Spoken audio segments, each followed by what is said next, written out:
Amardes uns aos outros. Oremos assim. Pai querido, eterno Deus, nós te louvamos e agradecemos o teu nome.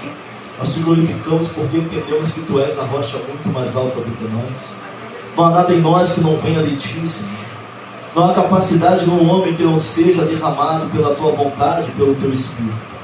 Senhor, vem sobre nós nesta noite, que a nossa condição física, humana, o cansaço, as lutas, as guerras, a alma, Senhor, agitada, não seja um fator impeditivo para ouvirmos a tua voz. A igreja é tua, o povo é teu, Senhor. Tudo aquilo que acontece aqui está voltado para ti. Que o Senhor tem total liberdade. E não precisava eu falar porque tu és poderoso, sabes muito bem.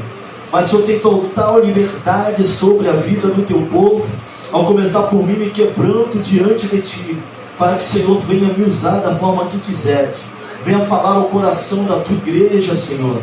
Fales e não te cales nesta noite, pois somos dependentes do teu mover e da tua graça. Eu não sei como alguns entraram aqui nesta noite, eu não sei como estão os corações, a mente, em minhas lutas e dificuldades. Mas eu sei que tu és aquele, Senhor, que pode todas as coisas. Em tuas mãos nos entregamos. Fica à vontade. Faça conforme lhe apraz. Assim nós oramos, no nome que é sobre todo nome, nome poderoso de Jesus. Amém, amém e amém. Pode ser. Irmãos, e a gente sempre está colocando um tema, nossa mensagem, aquilo que Deus tem colocado no nosso coração. O tema da mensagem hoje é um novo mandamento. Olha para alguém que está do seu lado e fala assim: existe um novo mandamento. Que é isso, pastor? Tem um novo mandamento? Tem um novo mandamento.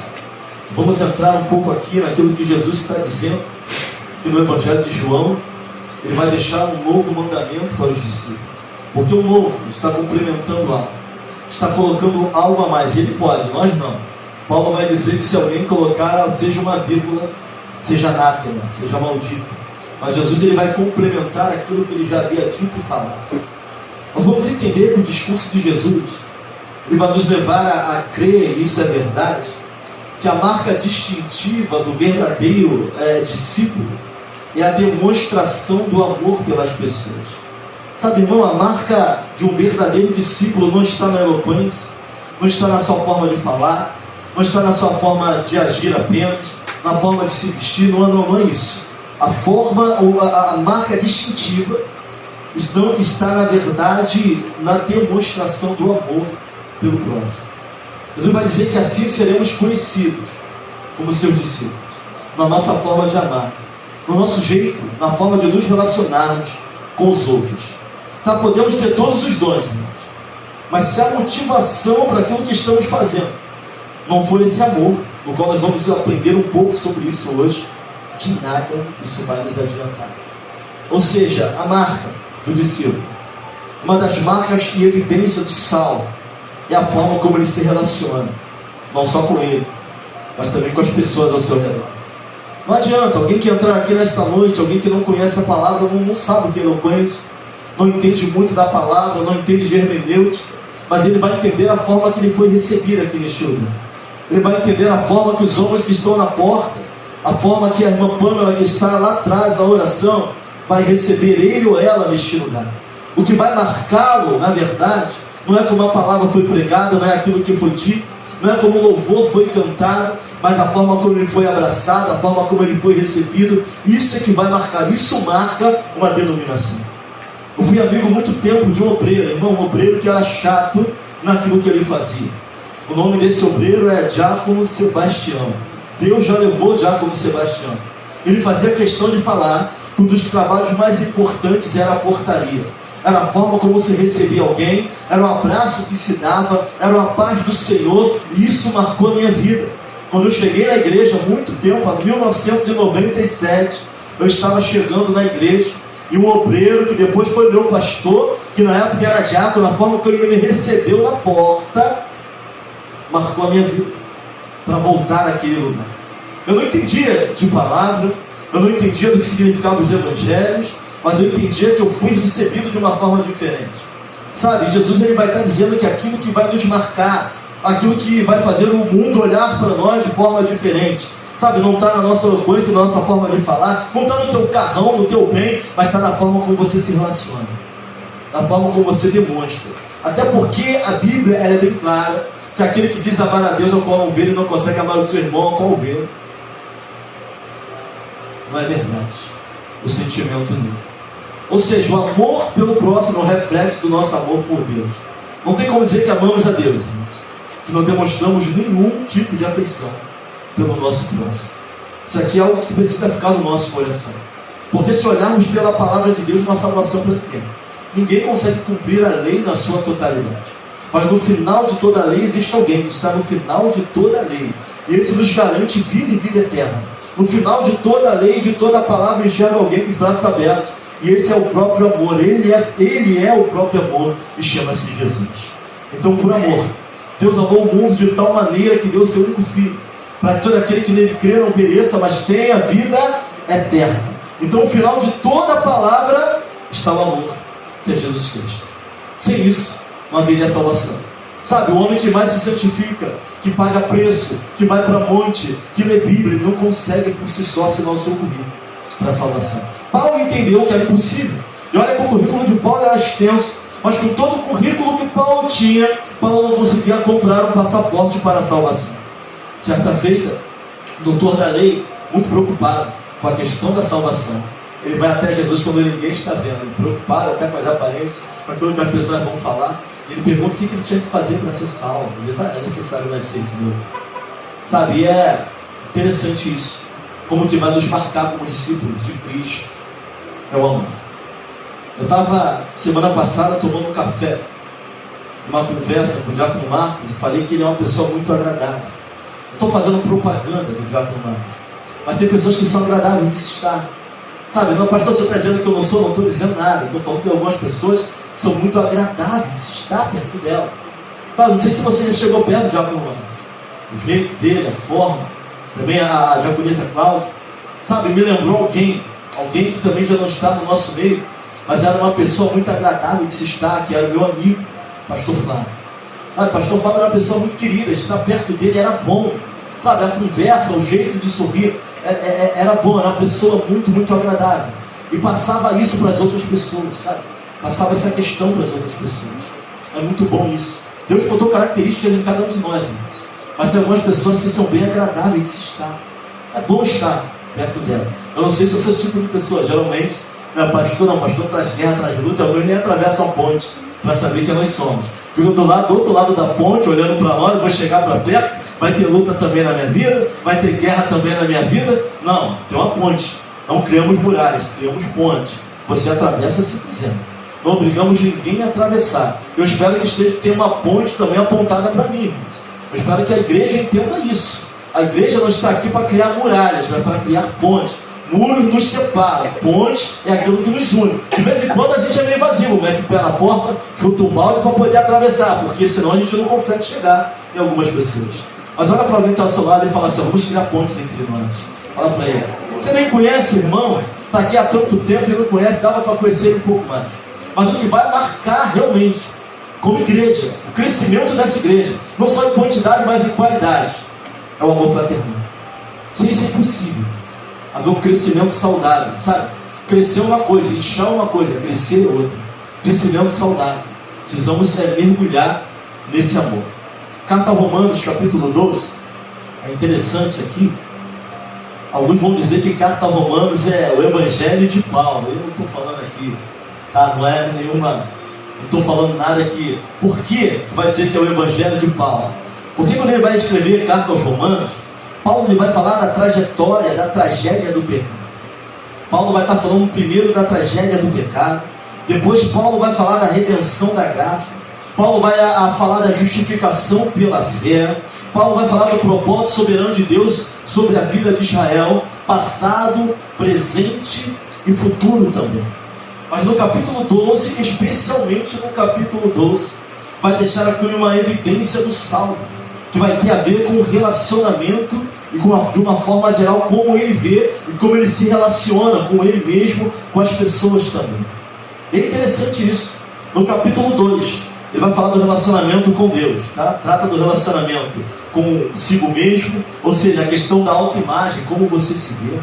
Isso é importante, isso vai nos marcar também. Fala do relacionamento com o próximo, do amor pelos inimigos.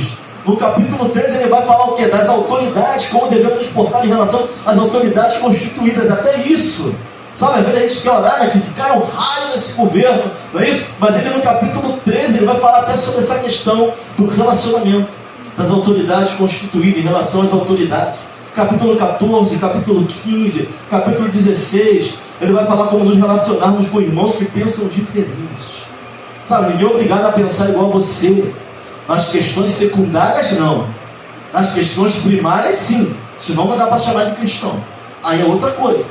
Mas tem questões secundárias que não comprometem salvação, que não comprometem doutrina. E aí ninguém é obrigado a pensar igual o pastor.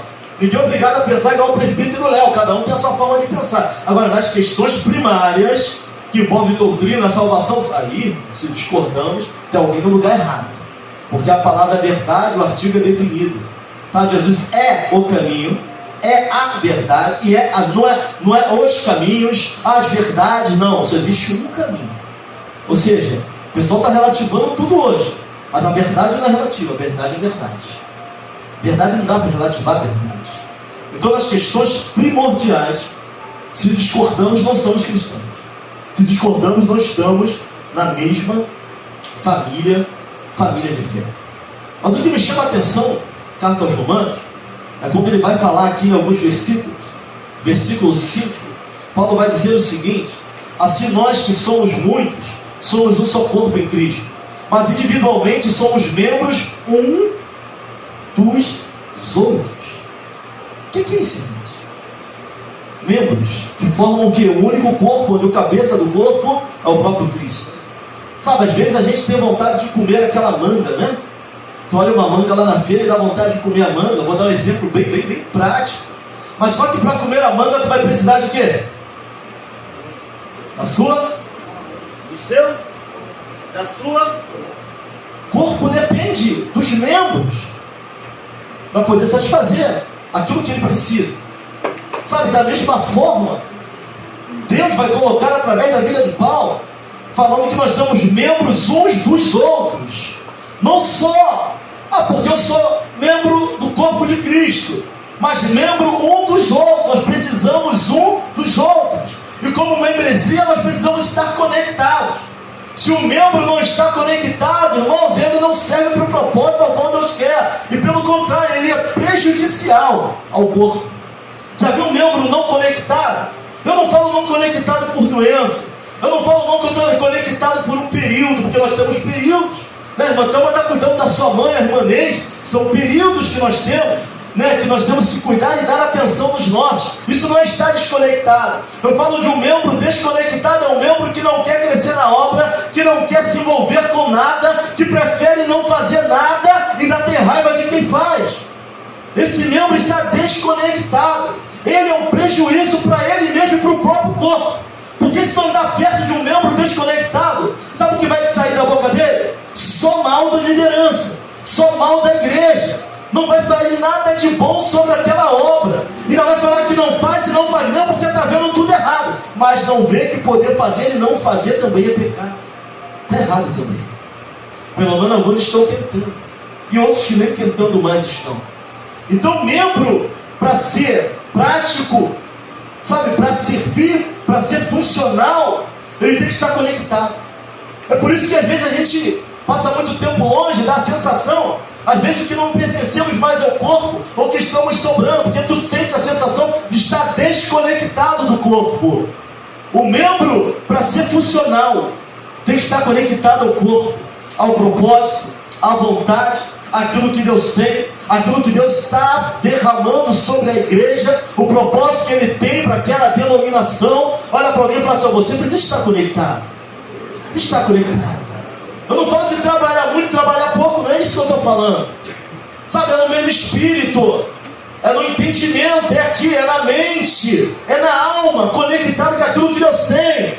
Sabe, nós colocamos uma agenda da igreja aqui. Tem coisa acontecendo no mês de junho todo. Vem, se conecte com o propósito de Deus para esse lugar. Sabe quem quer ganhar? Você, a nível de crescimento. Paulo vai dizer que somos membros uns dos outros. Como tu vai saber que o teu irmão está precisando se não está nem conectado com o corpo? Como vai ser membro um dos outros? Como é que a mão vai ajudar o pé? Isso chama-se unidade. Sabe, igreja, nós falamos de união. União tem o diácono, o presbítero Leonardo. Mas será que nós vivemos uma unidade na igreja? Membros uns dos outros, irmãos. A entender as necessidades uns dos outros, as dificuldades uns dos outros. E é por isso, é sobre isso a igreja é reconhecida, dentro e no bairro e fora, pelo amor, pela forma como agimos para com o próximo. Versículo 10 vai dizer o seguinte: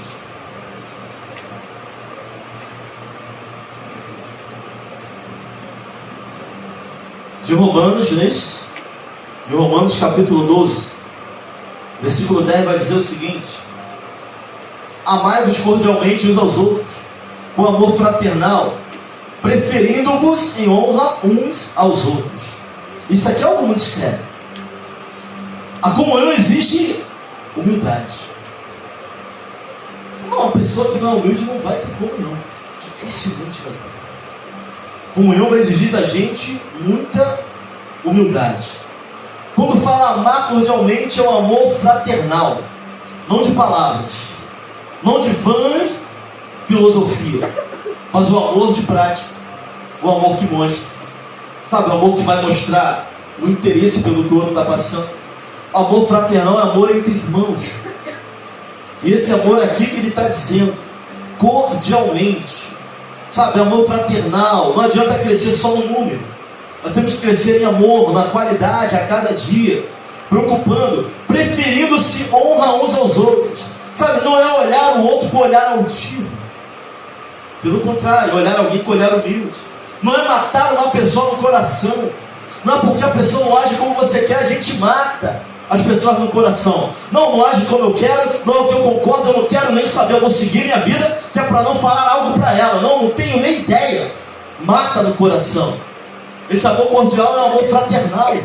Sabe, por mais difícil que alguém seja, você também não é flor que se cheire. Pastor também não é flor que se cheire. Desculpa, irmãos. Pastor, o senhor é muito autêntico, muito direto. Mas sem Deus na nossa vida, quem seríamos nós?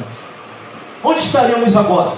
Se não fosse o mover de Deus, trabalhando, nos lapidando, sabe, não, está errado, volta, pede perdão a um, erra com o outro, me perdoa, meu irmão, eu não vi, retrocede, avança, retrocede, endireita, conserta. Amor fraternal, entender as dificuldades do nosso irmão. Pastor, meu irmão é carne de pescoço, você também é. Se não é, um dia foi. Se está transformado, glória a Deus, ele também vai ser. Assim nós esperamos. Porque até isso, o amor, ele tem que esperar o bem e não o mal. Até nisso. Sabe, mas o que é preferir? Do grego. O que é preferir em honra? Do grego. Ser guia. Abrir o caminho para que alguém seja honrado. Preferir em honra. Sabe, é você abrir o caminho e ser instrumento para Deus honrar o presbítero Léo. E esperar que quem te honre, teu galardão é de quem? Ele vai arrumar outro instrumento para te honrar. Nós vimos aqui, nós chamamos a liderança e de repente alguém pensou no coração: eu nunca fui honrado com uma caneta nessa igreja. Eu acho que ninguém pensou assim, né? Eu espero que não. Mas a alma, o coração, eu sei os líderes que eu ainda não fiz, tá? Já com o Silvio, ele é o tesoureiro, passou o aniversário dele, eu não fiz. Mas eu estou ligado. Sabe, mas olha para alguém e fala assim: a tua hora de ser honrado vai chegar. Pastor, mas eu já fiz tanto e ninguém nunca me deu nada.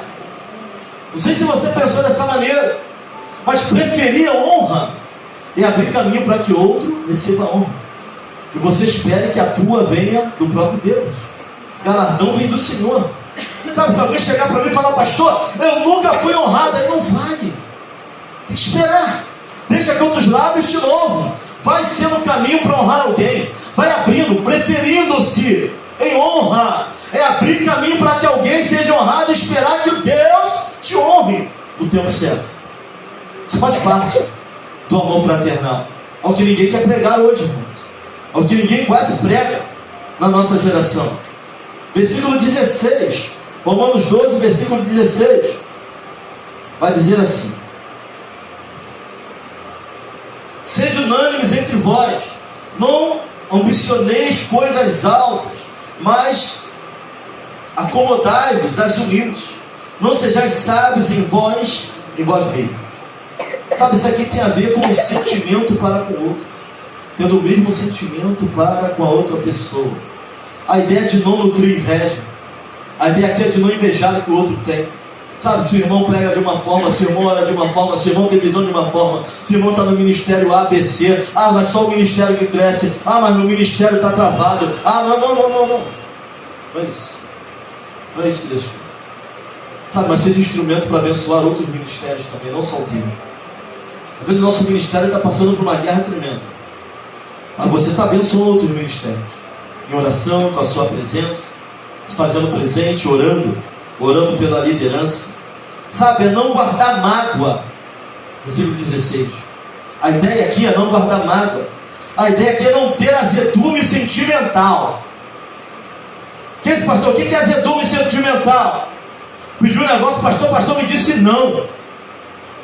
Mas o outro irmão pediu, o pastor foi e deu. Aí a partir daquele momento, a gente olha o irmão de lá.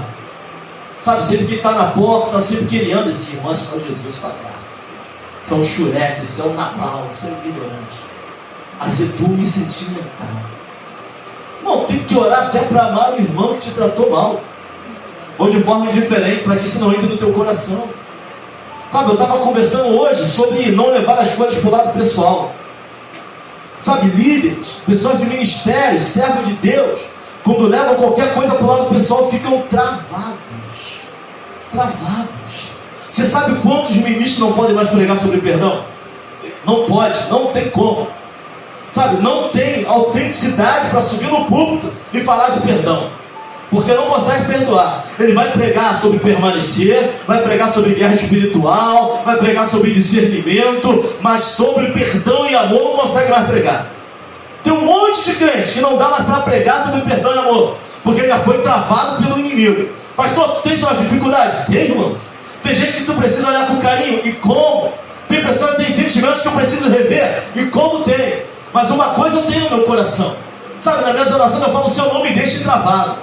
Dá-me um coração liberto, sabe, para que a tua obra na minha vida não trave. Quando você fala de perdão, de amor, não tem a ver com o outro, não, tem a ver com você. Você está se liberando para ser livre, para continuar a fazer aquilo que Deus te mandou a fazer. Quem fica travado é você quando não há perdão. Quem fica travado é você. Tem gente que não está nem aí, irmão. Sabe, não vai me perdoar, não estou nem aí. Mas na frente a pessoa se converte, tu fica todo pembado, aí todo cacarecado, cheio de azedume na alma. Sabe, irmão, não tem nada a ver contigo, mas tu acha que tem. Sabe, irmão, falou de uma... Tem gente, irmão, que é complicado. Nós somos, onde tem seres humanos, tem pessoas, o negócio fica complicado. Porque cada um, tem gente que acorda de mau humor, não dá nem paz do Senhor para os outros. Você passa, seu irmão, vai embora. Sabe, a gente tem que ter muito amor fraternal para entender isso. Tem dias que as pessoas não estão bem. Sabe, chegar no nível espiritual e entender que ninguém tem a ver com o teu problema, que independente que você está bem ou não, você cabe e deve a paz do Senhor ao irmão que está do seu lado. Não é todo mundo que já chegou nisso. Gente que acha que a vida gira em torno das suas dores e das suas dificuldades. É um dos sentimentos mais egoístas que temos. Mas não prego aqui porque eu estou bem. Não prego aqui porque eu estou descansado. Não prego aqui porque minha alma está refrigerada. Eu subo aqui para pregar a palavra, para louvar, glorificar o nome do Senhor, porque eu sei que eu tenho crido. Porque ouvir, eu sei que Ele é poderoso para mudar a minha trajetória. Não é pelo que eu sinto. Tem horas que eu não estou sentindo nada. Mas existe um amor que é maior do que eu. Existe um amor que me alcançou. Pastor, mas fulano fez isso e te desconsiderou. Mas existe um amor que me faz olhar para ele com um olhar de carinho, capaz de dar uma segunda chance para o nosso relacionamento. Sabe? Se alguém me trata mal, ou se eu tenho uma desilusão com alguém, esse amor me faz entender que quem morreu na cruz do Calvário não foi o irmão que me tratou mal, foi Jesus. E Jesus não tem nada a ver com isso. Que Deus converta ele e me converta também. Mas o amor é aquilo que nos mantém de pé. Sabe, esse amor que está falando aqui é o que evita azedume no sentimento, no coração, pela vida do irmão. Tem alguém que conversou, às vezes, em alguns gabinetes, alguém fala: pastor, eu tive que orar para que nada entrasse no meu coração a respeito do irmão A, B e C. Eu falei: é isso. É isso. Isso é servir a Deus, e nisso seremos conhecidos como discípulos, na nossa forma de amar. Pastor, tem algo que o Senhor falou no púlpito que me machucou, mas eu orei por isso, é isso. Cheguei no Senhor e conversou, é isso. Não basta se calar, não basta ir para o teu canto, é ser membro, sabe? É ser membros um dos outros. Me ajuda a ser melhor. Fala aquilo que é em mim que de repente te incomoda, vamos conversar. Vamos sentar. Amor fraternal é isso, irmãos.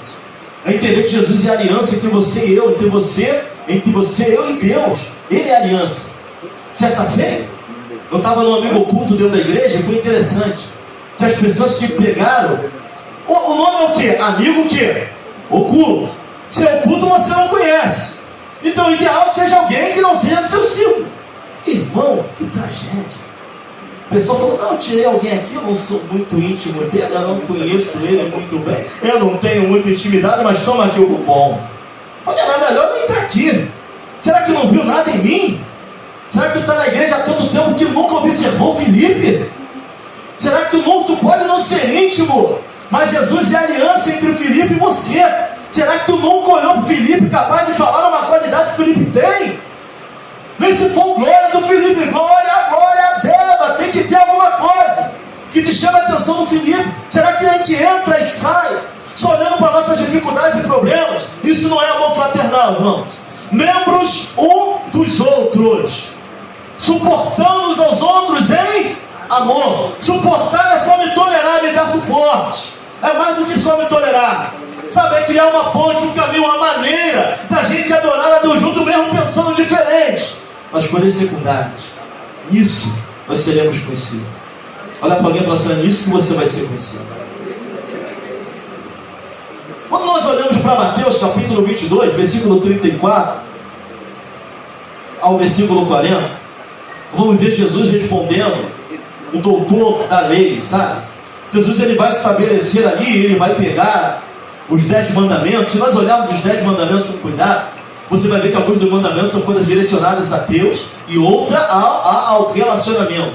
Quando olhamos para a cruz do Calvário, nós vamos ver que existe a horizontalidade da cruz e a verticalidade da cruz. Existe relacionamento com Deus, mas cruz também é relacionamento entre nós. Nós somos um corpo, membros de um corpo de Cristo, onde Ele é o cabeça. Então o relacionamento não é só com Deus dentro da igreja. Relacionamento também é vertical, é para cima, mas também é para o lado. É com o irmão da direita, é com o irmão da esquerda. Jesus vai pegar esses 10 mandamentos e ele vai responder ao doutor da lei. Sabe, ele vai dizer que ele já cumpre tudo isso. O que ele tem que observar? Vai falar que o grande primeiro mandamento é amar a Deus com todo o nosso coração, com todo o nosso entendimento. E nós não somos doutrinários a esse primeiro mandamento. Vou falar por quê. Ele vai dizer que o segundo é amar ao próximo como a si mesmo. Vai resumir. Vai pegar os 10 mandamentos, vai resumir em 2. Amar a Deus, todo o seu coração, de todo o teu entendimento. Esse é o primeiro e é o maior. Por que é o maior mandamento? Porque Deus é a fonte. Se você tem família, é porque Ele te deu. Se você tem filho, é porque Ele te deu. Mas nós não somos doutrinados a amar a Deus acima de todas as coisas. Não somos. Estava vendo o testemunho de uma missionária. Ela falou que ela amou tanto o marido dela, mas tanto, mais do que a Deus. Deu ruim. Não sei se ele atraiu, ou sei que o casamento acabou.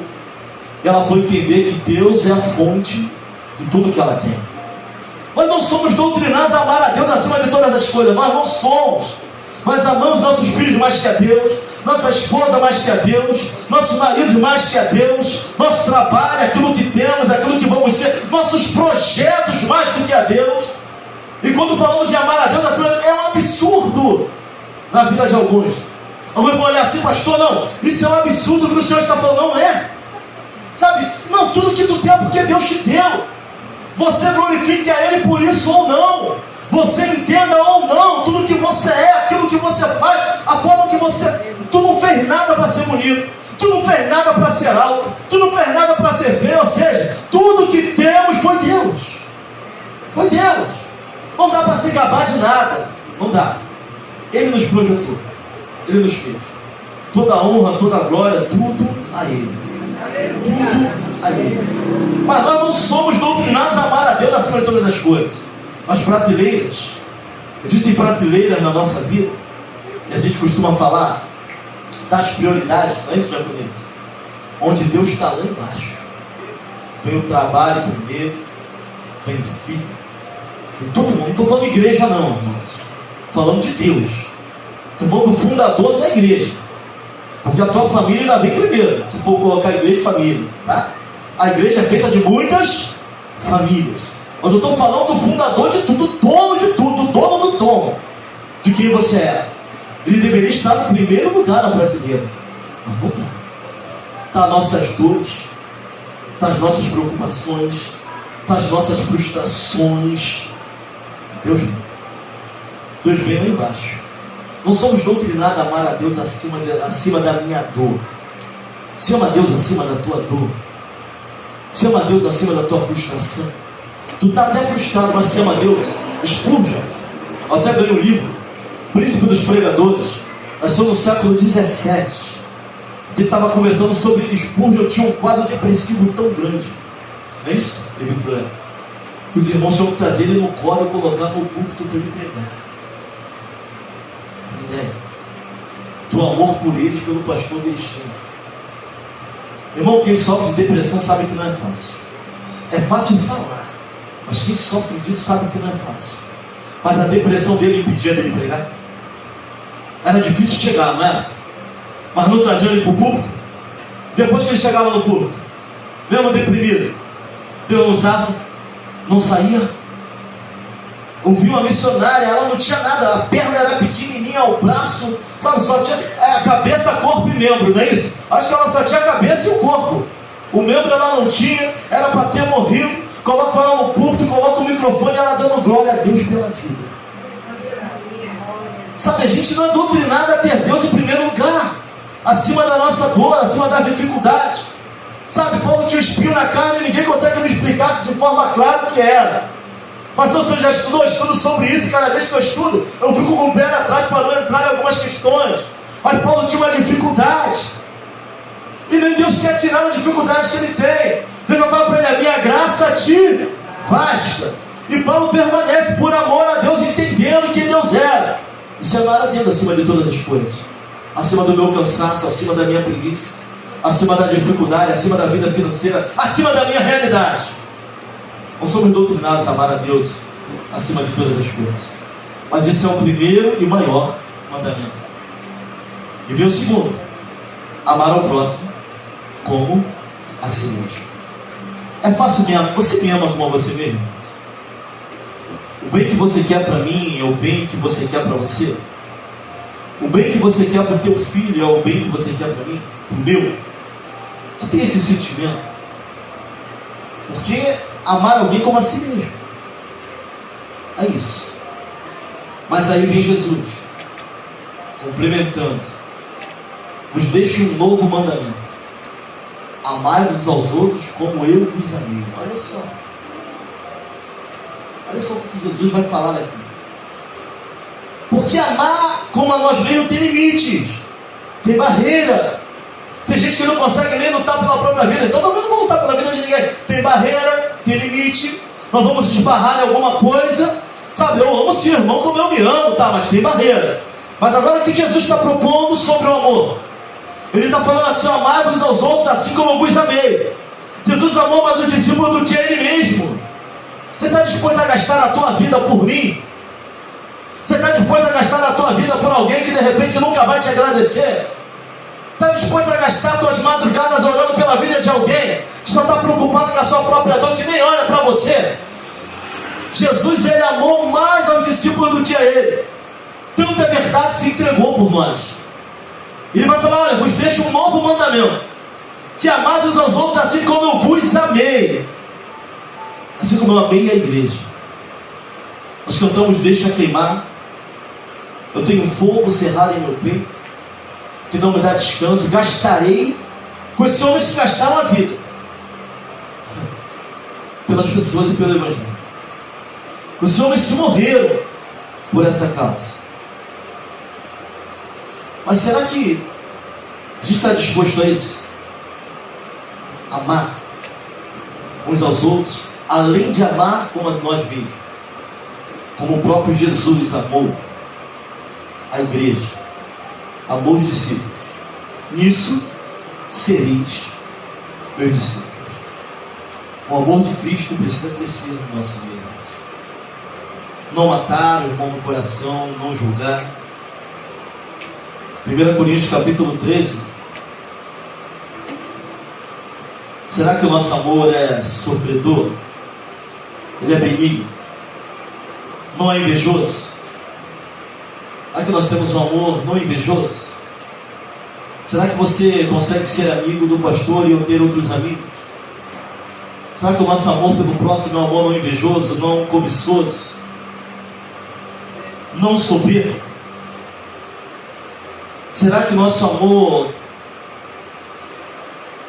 é um amor que não se porta com indecência, não busca seus interesses, não se irrita, não se sujeita ao mal, não folga com a injustiça, não folga com a verdade? Será que o amor que sentimos, ele tudo sofre, tudo crê, tudo espera, tudo suporta, nunca falha? Será que esse tipo de amor que nós estamos vivendo na nossa fraternidade de fé?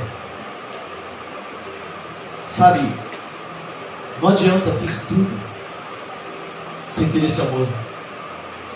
Somente através desse amor seremos reconhecidos como discípulos de Cristo. Você pode ser muito bom no que faz, mas se a demonstração desse amor nós não somos ricos, nada. Até para repreender, Deus vai falar que Ele repreende aqueles que Ele não é pessoal, é amor.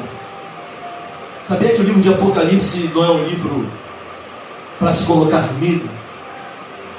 Que Jesus está voltando com certo, não, é um livro que fala sobre amor. Jesus ama tanto que está dando alerta às suas igrejas. Eu repreendo aquele que ama. Aquele que ama. Sabe que esse amor venha crescer no nosso meio. Venho falar de amor nessa noite. Algo tão pouco falado. Amor é paciente, benigno, caridoso, tudo suporte. Você errou comigo uma vez, mas na próxima acabou para você. Isso não é amor fraterno. Sabe, esse irmão já fez isso 3 vezes, eu não quero nem ideia. Isso não é amor pela mão. Alguém te fez alguma coisa, a gente fica olhando torto para sempre. Liberte-se disso para honra e glória do Senhor. O amor tudo suporta, tudo crê, tudo pode. O amor, ele não fica inspirando mal, sabe? A gente orar, mas eu vou orar, mas essa pessoa nunca vai mudar. Não, a gente tem que crer que Deus vai operar na vida dele. Sabe, amor fraternal, pastor, se eu pregue, tem gente que não toma tino, não toma vergonha na cara. Não, temos que crer que Deus vai operar sim. Para honra e glória do nome dele. Eu não sei como você me enxerga. Sabe, alguns enxergam o ministro da palavra como inimigo, de alguém que é necessário passar longe. Sabe, porque vai falar aquilo que está em você, vai falar aquilo que te pega, vai declarar algumas coisas sobre a tua vida. Eu não sei como você me enxerga, mas o fato é que a gente sobe aqui para pregar todo domingo por amor. Sabe, a gente está falando as verdades do Evangelho por amor. Sabe, não pode, se alguém está pregando algo pessoal, está jogando piada para alguém, está errado, isso não é amor. O amor não está nessa pessoa. Porque se pregamos que os irmãos se consertem, sabe, que a gente venha consertar as nossas veredas, o nosso caminho, mas entendendo que sem esse amor é impossível ser discípulo de Cristo. É impossível fazer a obra da maneira certa. Que a IVEC cresça, mas cresça em amor. Que o ministério cresça, mas cresça em amor. Que o ministério de família cresça, mas cresça em amor. Que o propósito de vida a mim cresça. Vamos sair na rua. Mas a Bíblia vai dizer que ainda que eu entregue meu corpo para ser queimado, é possível fazer e não amar. Tem gente que cresce no ministério, cresce na pregação, cresce na oração, mas não entendeu ainda o que é amar. Não entendeu o que é amor. Às vezes a gente evolui em algumas áreas dentro da igreja, no ensino, na palavra, na área musical, no louvor, vira uma fera, mas não sabe o que é amar. Amor é dom supremo. Tudo que tivemos que fazer eu faço para Deus, mas se te tirar tu nunca mais volta no ministério. Não era para Deus? Queremos consideração demais. Sabe, o amor nem está. O que Jesus cobrou de você? Morreu por você, mas o que ele cobra? Se quiser levar a sua vida, você leva.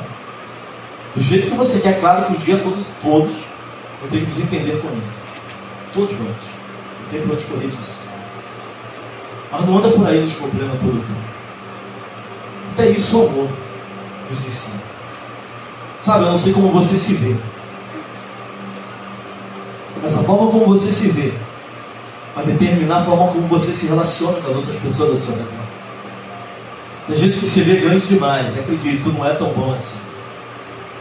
Tem gente que se vê pequeno demais, acredito, tu não é tão ruim assim. A questão é como Deus está nos vendo. Essa é a principal questão, como Ele nos vê. Ele escolhe as coisas loucas para confundir as sábias. Sabe, tem gente se vendo muito mal e incapaz, desqualificado para aquilo que Deus levantou. Mas se foi Deus quem te levantou, é por amor que Ele te levantou. Ele vai te conduzir até o fim dessa jornada. Você tem que fazer, só aceitar essa graça, crescer nela, para honra e glória do nome dele. Amor. Vamos crescer em quantidade? Mas ama. Se preocupa com a família da irmã Neide. Se preocupa com a família da irmã Thelma. Se preocupa com o sofrimento. Vamos sofrer com aqueles que sofrem, chorar com os que choram, sofrer com os que sofrem, sorrir com os que sorriem. Sabe, vai chegar alguém aqui de repente vai falar: olha, pastor, Deus me abençoou aí com uma mansão. Amém ou não, amém? Deus me abençoou com uma herança. Você vai conseguir ficar feliz com isso? De verdade? Ou vai pensar assim: só na minha vez que a Xuxa é preta? Deus abençoa todo mundo. Isso é benignidade, gente. O amor, ele é benigno. Ele quer o bem dos outros. Sabe, se chegar alguém aqui falando que recebeu uma fortuna, glória a Deus, não é o dízimo não. Não esqueça não, não fica soberbo não. Deus abençoe sua vida. Deus abençoe sua vida. Sabe, às vezes o irmão chega para mim e fala assim: pastor, ora pelo meu carro. Eu fico feliz pela conquista dos meus irmãos e ora para que Deus abençoe a vida dele. Ora pela minha moto. Sabe, a gente nos alegramos, irmãos. Deus abre as portas também nesse aspecto sobre a igreja. Isso é benignidade. Esse amor fraternal. É o entendimento que Deus, se Deus está abençoando o Diácono Silva, vai chegar a minha vez também. Mais cedo ou mais tarde. Dá uma glória a Deus pela vida do Diácono de Cabeça que chegou na vida dele. Não é ele que ganhou herança não, tá, irmão? Estou dando exemplo. Antes fosse, né? Estou dando exemplo. Dá glória a Deus por isso. Porque o Deus que fez na vida dele pode fazer também na sua. Isso é amor fraternal. Mas a primeira coisa que alguns pensam é: Deus abençoa todo mundo, menos eu. Estamos muito longe dessa realidade, do que é o amor e fraternidade. Mas Jesus deixa um novo mandamento. E esse é mais difícil do que o anterior. Não é mais amar o presbiterial como você se ama. É amar ele assim como Jesus amou os seus discípulos. Olha para alguém e fala assim: agora o negócio fica complicado. Já estava, pastor. Amar como a mim mesmo já estava complicado. Agora amar como Jesus amou os discípulos. Amar mais até do que eu me amo. Que é isso? Jesus está falando no sentido figurado, presbítero Léo? É figurado o sentido aqui? É literal. Quem dera, olha só, quem dera. Os professores falam assim: quem dera fosse figurado. Eu sei que se tivesse escrito aí, se o pastor poderia te aborrecer, você pode dar uma cadeirada nele. Tinha muita cadeira voando. Talvez não hoje, mas em algum momento eu te aborreci, eu tenho certeza disso. Que em algum momento alguns aqui me aborreceram.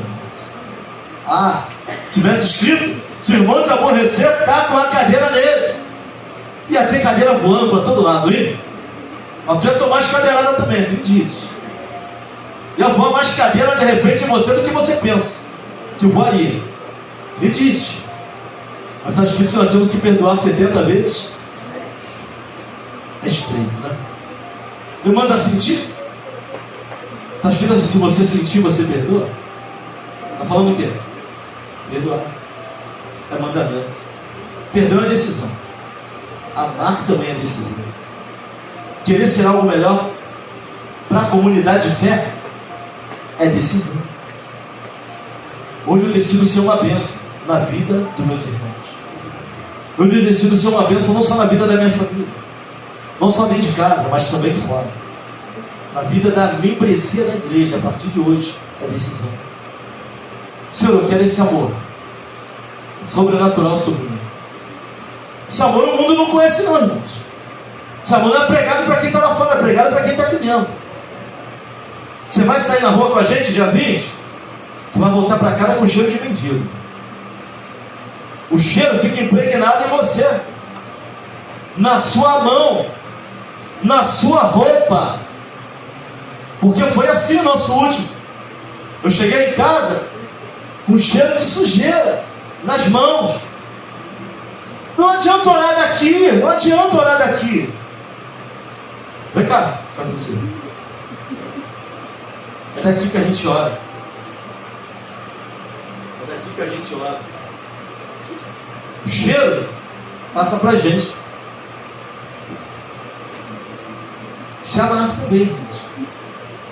Chegar em casa com cheiro de sujeira, um cheiro de mendigo, um cheiro de cracudo. Falar é muito fácil. Expressar esse amor é difícil. Faz parte do amor. Só lá fora? Não. Não adianta só abraçar lá fora e não abraçar dentro da sua casa. Não adianta servir para visita em copo de vidro, lindo, taça, e os de dentro servir na caneca. Tem que amar dentro, tem que amar fora, tem que amar aqui, tem que amar no trabalho. Mas é nisso que seremos conhecidos. Não é por muito pregar, por muito falar, mas pelo amor que expressamos. Mostraremos Cristo através do nosso amor pelo próximo. Isso é ser cristão. Isso é uma evidência dos salvos. O amor pelo próximo. Uma evidência daqueles que são alcançados por Deus.